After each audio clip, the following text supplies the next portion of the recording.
In order to read, children need to know two things. They need to know their sounds, and they need to know how to put those sounds together. If you want to know how I teach children their sounds, I'm going to link a few videos up above for you. The key to teaching your child how to read is to make sure that they know their sounds automatically. That means they need to know their sounds cold. Just like if your child saw a dog on the street and they'd be able to say dog, or if you showed your child the number 3, they'd be able to say 3. That's how they need to know all their sounds.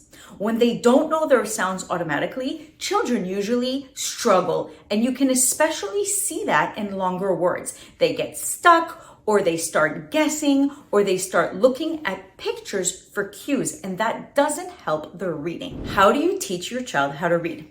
Here's the plan for you in 3 easy steps. If you follow this plan, I guarantee your child will learn to read. Step 1 is the pre-teaching phase. Do not skip this step.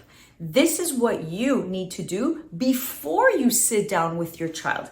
You want to make sure that you're prepared, and that way your lesson is going to flow and it's going to be quick, high energy, and fun. In this step, you're going to choose your sounds. What sounds are you going to teach your child? You should choose 1 to 3 sounds. I recommend you choose 2 consonants and 1 vowel.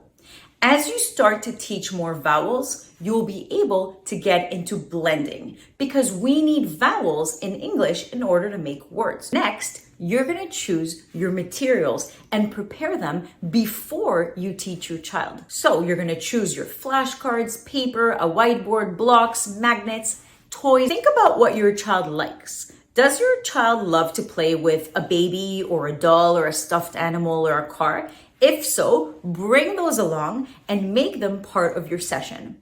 If your child is active, make sure that you use movement in your session. For example, you can place your flashcards around the room and have your child hop to them, fly to them, drive their car to them. Your child, if they like a baby, can pretend to be the baby's teacher. You can play a matching game with the letters or a bingo type of game. These are always great bets for children to learn how to read. Finally, you're going to choose the place and time where you're going to teach your child.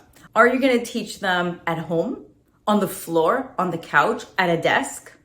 Are you going to teach them in the morning, just after their snack, maybe before they have their nap, or at night before they go to bed?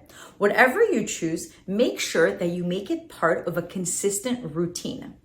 And make sure that your child is sitting directly in front of you, looking at you. Make sure that your work environment is quiet and clutter-free. This will eliminate any distractions. Step 1 should take about 5 minutes. Step 2 is the teaching phase. This is where we get into the fun part and the rewarding work of teaching your child to read. Remember, you're going to choose 1 to 3 sounds and you're going to teach them explicitly.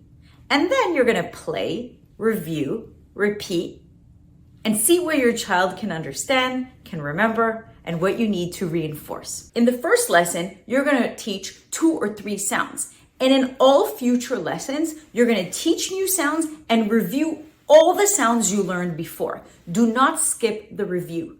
The review is critical because it will allow you to see what your child has learned, what they still need to practice, and what they don't really understand. Remember, you're going to offer lots of praise. You want to make sure that your child feels so loved and so safe and so rewarded for their efforts. This means that you need to be high energy. Put a smile on your face, clap for your child, tell them how proud you are, how smart they are, how hard they're working. Step 3 is your post-teaching phase. Here, you're going to sit down with yourself and you're going to analyze how that lesson went. Does your child need more time?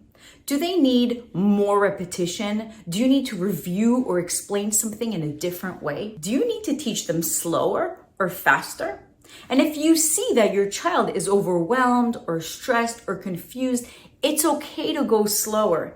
It's okay to teach just 1 sound. It's okay to take a few steps back. It's all okay because the goal of learning is to bond and be confident. You want your child to learn and enjoy it and be hungry to learn more. So assess the situation based on how it went and create your next game plan. That's it. In 3 easy steps, you can teach your child to read at home in less than 10 minutes. Your first step is the pre-teaching phase. Your second step is the teaching phase.